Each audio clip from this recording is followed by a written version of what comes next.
Kumakalat na ngayon ang isang video ng pananampal ng di umano'y mayor ng Gamo Isabela sa isang netizen. Sa nasabing video, makikitang isang malutong na sampal ang ipinadapo ng nasabing mayor sa isang lalaki. Kung pagbabasehan ng tunog ng sampal ng di umano'y mayor, masasabi mong malakas ang pagkakasampal nito. Witness!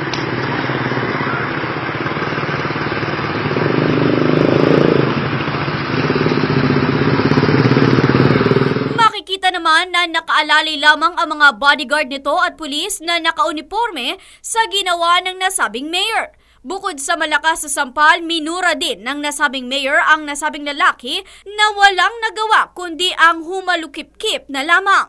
Bagamat hindi alam kung ano ang dahilan ng pananampal ng nasabing mayor, ngunit ayon sa caption ng nasabing video, nagkaroon ng banggaan ang dalawang sasakyan at sa halip na ayusin nito ang banggaan ay nanampal pa ito. Samantala napag-alaman naman na ang pangalan ng mayor ng Gamo Isabela ay si Nestor Malasig Uy.